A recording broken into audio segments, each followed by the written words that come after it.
Students, आज की इस वीडियो में हम थ्योरी ऑफ डिस्ट्रीब्यूशन का जो हमारा चैप्टर है, जिसके अंदर हम उत्पादन के साधन, जिसको फैक्टर्स बोलते हैं, उनके प्राइसेस कैसे निकाले जाते हैं वो पढ़ते हैं।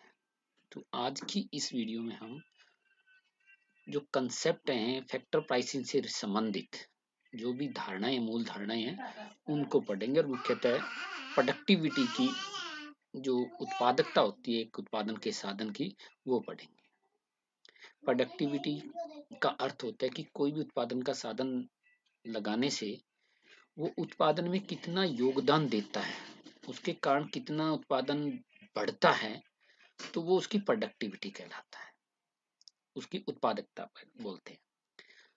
तो आगे हम प्रोडक्टिविटी के दो आयाम पढ़ेंगे, दो पहलू पढ़ेंगे। नंबर एक मार्जिनल प्रोडक्टिविटी, नंबर दो एवरेज प्रोडक्टिविटी। मार्जिनल प्रोडक्टिविटी को हिंदी में बोलते हैं हम सीमांत उत्पादकता, और एवरेज प्रोडक्टिविटी को बोलते हैं औसत उत्पादकता। जहां तक मार्जिनल प्रोडक्टिविटी का संदर्भ में, मार्जिनल प्रोडक्टिविटी का अर्थ होता है जब उत्पादन के साधन की एक अतिरिक्त इकाई को बढ़ाया जाता है, तो उसके कारण उत्पादन में जो भी अंतर आता है वो उसकी सीमांत उत्पादकता अर्थात मार्जिनल प्रोडक्टिविटी कहते हैं। मार्जिनल प्रोडक्ट इसी प्रकार जो एवरेज प्रोडक्टिविटी होती है, वो जब उत्पादन के जितने भी साधन लगाए गए हैं उनका औसत निकाला जाता है। और आपको पता है कि औसत निकाला जाता है कुल उत्पादन को, कुल जो उत्पादन का साधन से भाग देने पर जो प्राप्त होता है वो क्या कहलाता है, औसत कहलाएगा। मार्जिनल प्रोडक्टिविटी के आगे हम तीन कंसेप्ट पढ़ेंगे। नंबर एक मार्जिनल फिजिकल प्रोडक्टिविटी, सीमांत भौतिक उत्पादकता। दूसरा कंसेप्ट होगा हमारा मार्जिनल रेवेन्यू प्रोडक्टिविटी, सीमांत आय उत्पादकता। और तीसरा कंसेप्ट होगा वैल्यू ऑफ मार्जिनल प्रोडक्ट, सीमांत उत्पादन का मूल्य। तो जहां तक मार्जिनल फिजिकल प्रोडक्टिविटी, सीमांत भौतिक उत्पादकता का मतलब होता है जब उत्पादन के साधन की एक अतिरिक्त इकाई को बढ़ाया जाता है। जैसे मान लीजिए कि हम ले लेते हैं कि लेबर, तो जब लेबर की एक अतिरिक्त इकाई को बढ़ाते हैं तो लेबर पे जो जितना असर, लेबर बढ़ने के कारण जितना उत्पादन में बढ़ोतरी होती है वो क्या कहलाती है, उसकी सीमांत भौतिक उत्पादकता कहलाती है, जिसको हमने यहाँ पे लिखा है एमपीपी। एमपीपी मतलब मार्जिनल फिजिकल प्रोडक्टिविटी, जो किसके बराबर दिखाई गई है यहाँ सूत्र में, इस फार्मूले में, TPP of nth unit means n labour लगाने की टोटल फिजिकल प्रोडक्शन और माइनस n-1, उससे पहले जितने लेबर लगाए गए थे उनकी टोटल फिजिकल प्रोडक्शन का जो अंतर आएगा वो क्या कहलाएगा, मार्जिनल फिजिकल प्रोडक्शन। ये जो सूत्र है, ये फार्मूला जो हम तब लगाते हैं जब लेबर या कोई भी उत्पादन का साधन है उसको एक एक इकाई हम क्या कर रहे हैं, बढ़ा रहे हैं। लेकिन यदि आपने एक साथ एक से ज्यादा इकाइयां बढ़ाई हैं तो हम ये फार्मूले का प्रयोग करेंगे कि जैसे जितने भी लेबर बढ़ाए हैं उससे डिवाइड कर देंगे किसको, जितना हमने टोटल प्रोडक्शन में बढ़ोतरी हुई है। तो जितना टोटल उत्पादन में बढ़ोतरी हुई है टीपीपी में चेंज हुआ, डेल्टा का मीन्स क्या होता है यहाँ पे जो है इसको डेल्टा बोलते हैं।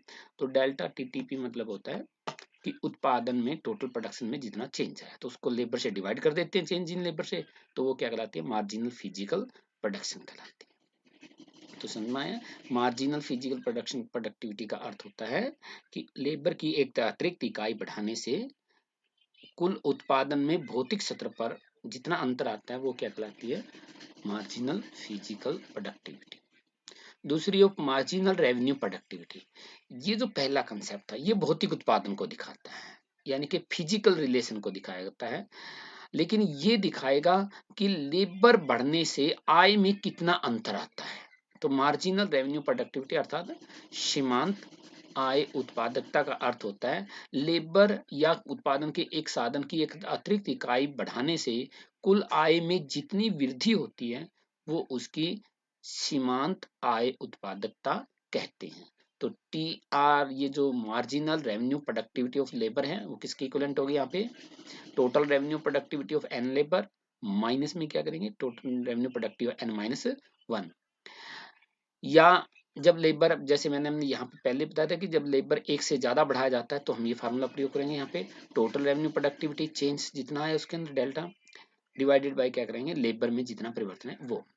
या एक दूसरा मैथमेटिकल कंसेप्ट है कि जितने भी मार्जिनल फिजिकल प्रोडक्टिविटी हुई है एक लेबर एक्स्ट्रा लगाने से, जो इस फार्मूले के द्वारा निकाली गई थी, इन फार्मूलों के द्वारा, दोनों के द्वारा, उसको जो उत्पादन हुआ है, उत्पादन होने से जो मार्केट में बेचा गया और उसके कारण जो आय में वृद्धि हुई है, जिसको बोलते हैं हम सीमांत आय, marginal revenue of x unit, अर्थात लेबर बढ़ाने से एमपीपी के बराबर उत्पादन बढ़ा एक लेबर बढ़ाने से, और एक वस्तु बेचने से, मार्केट में बेचने से एम आर के इक्विवेलेंट मार्केट के अंदर आय बढ़ी, इन दोनों की प्रोडक्ट क्या कहलाएगी आपकी, marginal revenue product of nth labour, एक अतिरिक्त लेबर लगाने से जितनी सीमांत आय प्राप्त होती है।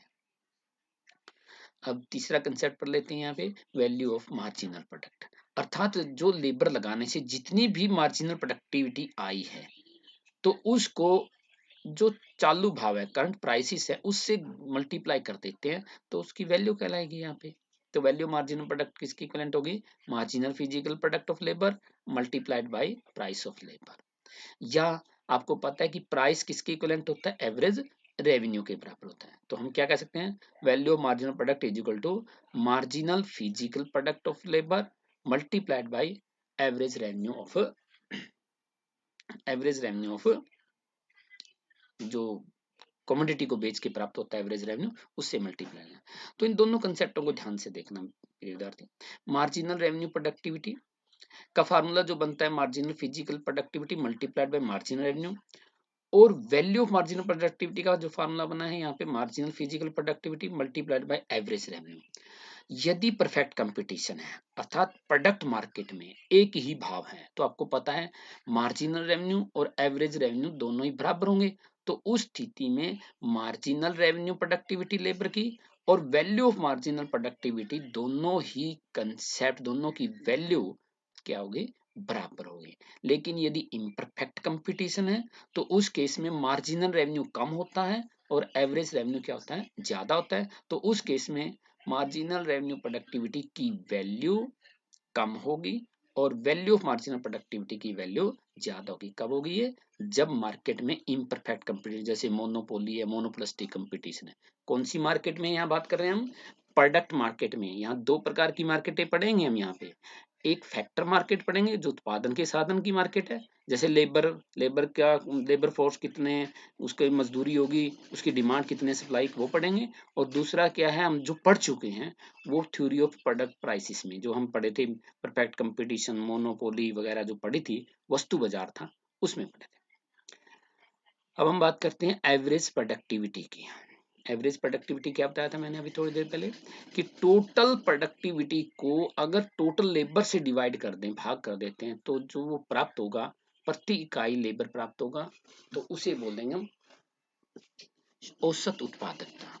औसत उत्पादकता के दो कंसेप्ट महत्वपूर्ण है। नंबर एक, एवरेज फिजिकल प्रोडक्शन, अर्थात औसत भौतिक उत्पादकता, जो टोटल फिजिकल प्रोडक्शन और divided by total amount of labour, इसको भाग देने से प्राप्त होती है।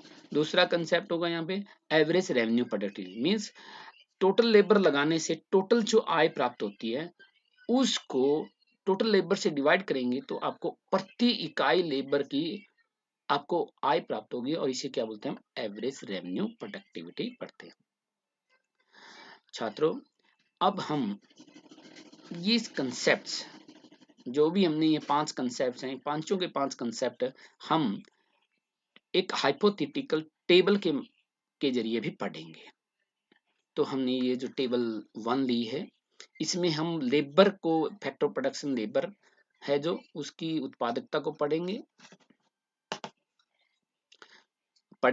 कि अंडर परफेक्ट कंपटीशन है प्रोडक्ट मार्केट में, जो वस्तु बाजार है, यानी कि जो लेबर लगाया जाएगा, लेबर लगाने से जो उत्पादन होगा और उत्पादन जिस मार्केट में बेचा जाएगा वो प्रोडक्ट मार्केट है, और उसमें कैसा कंपटीशन है, परफेक्ट कंपटीशन। और परफेक्ट कंपटीशन का रिजल्ट क्या होता है कि वस्तु का भाव कांस्टेंट हो जाता है, तो एक ही भाव पर वस्तु बिकेगी। तो लेबर जितना भी उत्पादन करेगा तो फर्म उसको एक ही भाव पर भी बेचने पाएगी। तो इस टेबल्स में हमने 6 कॉलम्स दिखाए गए हैं। कॉलम्स फर्स्ट के अंदर लेबर की अमाउंट दिखाई गई है, जैसे जैसे हम नीचे की तरफ जाते हैं तो लेबर की अमाउंट 0 से 10 तक बढ़ती चली जाती है। तो लेबर को कैपिटल के साथ लगाने से जो जितना भी प्रोडक्शन आता है वो लेबर की टोटल फिजिकल प्रोडक्शन कहलाती है, जिसको हमने शॉर्ट फॉर्म में लिखा है TPP। यहाँ पे X लिखा हुआ है, ये गलत है, यहाँ पे L होना चाहिए। तो total physical production of labour, जिसको हम क्या बोलेंगे, हम आउटपुट भी बोलेंगे, क्वांटिटी ऑफ गुड X भी बोलेंगे। तो वो क्वांटिटी ऑफ गुड X पहले 20 है, 38 है, 54 है से लेकर 110 तक बढ़ती चली जा रही है। दूसरा जो अब है हमारा मार्जिनल फिजिकल प्रोडक्शन, ये हमारा पहला कंसेप्ट है। जो 5 कंसेप्ट थे ना यहाँ पे, देखो यहाँ पे ये कंसेप्ट था हमारा पहले, मार्जिनल फिजिकल प्रोडक्शन। ये कंसेप्ट हमने यहाँ पे कॉलम नंबर 3 में दिखाया गया। ये किसके इक्विवेलेंट होगा, जो टोटल प्रोडक्शन है उसमें जो बदलाव आता है। देखिए जब आपने 0 से फर्स्ट लेबर लगाया है तो पहले टोटल प्रोडक्शन 0 थी, अब 20 हो गया, 20 minus 0 20, 38 minus 20 18, 54 minus 38 is equal to 16। तो इसी प्रकार जब आपने 7वां लेबर लगाया तो 98 माइनस 90 इज इक्वल टू 8 के बराबर। ये हमारी मार्जिनल फिजिकल प्रोडक्टिविटी है। ये क्या दिखा रही है यहाँ पे कि एक एक अतिरिक्त इकाई जब लेबर बढ़ाते जा रहे हैं तो उसके कारण उत्पादन में कितना परिवर्तन आता है। यहाँ पे सभी पॉजिटिव है तो इसलिए उत्पादन क्या हो रहा है, यहाँ पे बढ़ रहा है। तो इसलिए ये वैल्यूज क्या है, marginal physical production of labour. अब हम यहाँ पे परफेक्ट कंपटीशन अज्यूम किया था, तो परफेक्ट कंपटीशन में प्राइस है जो एवरेज रेवेन्यू के बराबर, और वो किसके इक्विवेलेंट मान लिया हमने, 10 रुपए के बराबर मान लिया। तो अब टोटल रेवेन्यू कितना होगा, यहाँ पे अपने प्रोडक्शन की 200, 10 रुपए के भाव से प्रोडक्शन की, तो 20 प्रोडक्शन हुई 10 रुपीज के प्राइसेस पे, तो 20 multiplied by 10 is equal to 200। Similarly अगर आपने 90 प्रोडक्शन किया टोटल 6 लेबर लगाने से, और 10 रुपए का भाव वही कांस्टेंट रहेगा 900 रुपए, तो ये जो कॉलम 5 है ये टोटल रेवेन्यू को दर्शाते हैं, जो किसके बराबर होगा, प्राइस वस्तु का भाव और वस्तु की क्वांटिटी जितनी प्रोड्यूस की गई है। अब हम बात करते हैं मार्जिनल रेवेन्यू की। मार्जिनल रेवेन्यू क्या होता है कि जब वस्तु एक एक इकाई ज्यादा बेची जाती है मार्केट के अंदर, तो आपकी टोटल आय में कितनी बढ़ोतरी होती है वो कहलाते हैं। देखिए यहाँ पे अगर हम ये इस कंसेप्ट की बात करें, 200 से 380 रुपए कमाई हुई एक फर्म को, लेकिन यहाँ पे 180 रुपए, 380 माइनस 200 मीन्स 180 रुपया जो कमाई हुई है, तो आपकी जो कुल उत्पादन बढ़ा है 20 से 38 हो गया, मींस 18 उत्पादन बढ़ा है, तो 180 डिवाइडेड बाय 18 10 के बराबर। तो ये क्या कहलाएगा, आपका मार्जिनल रेवेन्यू कहलाएगा। अब हम चलते हैं जी, हमारा जो तीसरा कंसेप्ट था वैल्यू ऑफ मार्जिनल प्रोडक्ट। एक लेबर लगाने से, जैसे फर्स्ट लेबर लगाया उसके कारण उत्पादन में कितनी वृद्धि हुई 20, लेकिन उस 20 मार्केट में क्या भाव से बिक रही है 10 के असर, तो 200 गुना 10 इज इक्वल टू 200। सिमिलरली अगर हमने छठा लेबर सिक्स लेबर लगाया है तो टोटल उत्पादन में कितनी वृद्धि हुई 10, और किस भाव से बिकी 10 से, तो 10 multiplied by 10 is equal to 100। इसी प्रकार अगर हम 9th लेबर की बात करते हैं तो 4 यूनिट प्रोड्यूस कर इंक्रीमेंट करवाता है वो टोटल उत्पादन में, और 10 के भाव से बेचता है, तो कितना रिजल्ट हो गया 4 मल्टीप्लाई 10 20। तो ये जो कॉलम है हमारा वो सीमांत उत्पादन का मूल्य बताता है, जो किसके बराबर होगा, marginal physical production of labour multiplied bye price of x. अब हम बात करते हैं मार्जिनल रेवेन्यू प्रोडक्टिविटी की, मींस एक अतिरिक्त लेबर लगाने से कुल आय में कितनी बढ़ोतरी होती है। तो यहाँ पे देखिए ये जो हमारा कॉलम है, कॉलम 5 टोटल रेवेन्यू दिखाता है। टोटल रेवेन्यू देखिए मान लीजिए कि 380 था किसी वक्त जब आपने 2 लेबर यूनिट लगाई थी, और जब आपने 3 लेबर यूनिट लगाई तो 540 हो गया। अर्थात जब आपने एक यूनिट लेबर बढ़ाया, 2 से 3 बढ़ाया, तो जो लेबर बढ़ा, जो सॉरी जो आय बढ़ी वो 540 माइनस 380 मीन्स 160 बढ़ा। तो एक लेबर बढ़ाने से 160 की आय इंक्रीज हुई है, तो ये क्या कहलाएगी, मार्जिनल रेवेन्यू कहलाएगा यहाँ पे। तो ये मार्जिनल रेवेन्यू के बराबर यहाँ पे रख दिया। तो ये जो कॉलम आपका 8th कॉलम, ये मार्जिनल रेवेन्यू प्रोडक्टिविटी लेबर की दर्शाता है।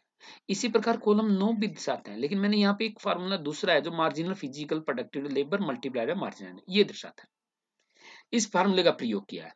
तो अब हम देखिए यहाँ पे, अगर आपने 18 रुपए फिजिकल प्रोडक्शन है और मार्जिन रेवेन्यू 10 है, तो मल्टीप्लाई कितना हो गया यहाँ पे दोनों करने पर 180 रुपए पर। क्योंकि दोनों स्थिति हो, चाहे आप ये फार्मूला यूज करें टोटल रेवेन्यू में चेंज डिवाइडेड बाय लेबर में चेंज, या आप मार्जिनल फिजिकल प्रोडक्शन लेबर की को मार्जिन रेवेन्यू से डिवाइड मल्टीप्लाई करें तो भी सेम रिजल्ट आते हैं। तो बोथ फार्मूलों से, दोनों फार्मूले से ये जो वैल्यू है मार्जिनल रेवेन्यू प्रोडक्ट की, ये क्या होगी, सेम होगी। जो 10वां कॉलम है वो है एवरेज रेवेन्यू प्रोडक्टिव, 5वां जो आर्टिकल है वो जो कंसेप्ट वो दिया average revenue productivity. Total revenue को हमने टोटल लेबर से डिवाइड कर दिया, जैसे 540 को 3 से डिवाइड किया तो रिजल्ट क्या है 180, 980 को 7 से डिवाइड किया तो रिजल्ट क्या है 140। तो अब देखिए ध्यान से प्रिय विद्यार्थियों, परफेक्ट कंपटीशन है प्रोडक्ट मार्केट में, तो वैल्यू ऑफ मार्जिनल प्रोडक्ट और मार्जिनल रेवेन्यू प्रोडक्ट की दोनों की वैल्यू लेबर के हर सत्र पर समान है। जैसे 6 लेबर लगाए हैं तो ये भी 100 है, ये भी 100 है, 2 लेबर लगाए हैं तो 180 180, 9 लेबर लगाए हैं तो 60 और सॉरी 40 और 40। तो यदि परफेक्ट कंपटीशन है तो अब हम यही कंसेप्ट पढ़ेंगे जब मार्केट में इम्परफेक्ट कंपटीशन है। ये पढ़िए, ये हमारी जो सेकंड टेबल है ये दिखाती है मार्केट के अंदर जब इम्परफेक्ट कंपटीशन है। जो फर्स्ट 3 कॉलम है, फर्स्ट 3 कॉलम ये वही हैं जो टेबल 1 में थे, अर्थात ये प्रोडक्शन फंक्शन है हमारा। Just production function means technical relation है तो, कि कितना लेबर लगाने से कितना उत्पादन होगा, तकनीक में दिया हुआ है, तो ये वही है। लेकिन अब क्योंकि प्रोडक्ट मार्केट में इम्परफेक्ट कंपटीशन है, तो भाव अगर ज्यादा बेचनी है वस्तुएं तो भाव कम होना चाहिए। तो यहाँ पे देखिए भाव क्या होता जा रहा है, कम होता चला जा रहा है। तो यदि आप वस्तुएं ज्यादा बेचेंगे तो you have to decrease the prices, prices decrease होगा तो टोटल रेवेन्यू किसके इक्विवेलेंट होगा यहाँ पे 20 मल्टीप्लाइड बाय 10 200, 80 मल्टीप्लाइड बाई 7.5 600। तो ये वैल्यूज हैं जो ये कॉलम 4 और कॉलम 2 को मल्टीप्लाई करके प्राप्त करेगी, ये टोटल रेवेन्यू है। यहाँ पे ये क्या होगा, marginal revenue. Marginal revenue means कि एक अतिरिक्त वस्तु बेचने से, लेबर की बात नहीं कर रहे हैं हम यहाँ पे मार्जिनल रेवेन्यू की, जब हम पढ़ते हैं,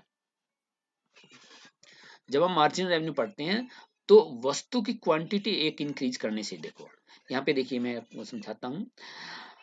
मार्जिनल जो टोटल रेवेन्यू 556 है और उससे पहले था 344, लेकिन 344 था तो 38 वस्तुएं बेची गई थी, और जब 456 हुआ तो 54 वस्तुएं बेची गई। तो वस्तुएं कितनी ज्यादा बेची गई, 16 वस्तुएं ज्यादा बेची गई, और रेवेन्यू कितना ज्यादा हुआ यहाँ पे। तो इसको जितना भी चेंज हुआ है उसको 16 से डिवाइड करने के बाद जो वैल्यू प्राप्त होगी आपको किसके बराबर होगी, 130 सॉरी 7 के इक्विवेलेंट होगी वो वैल्यू।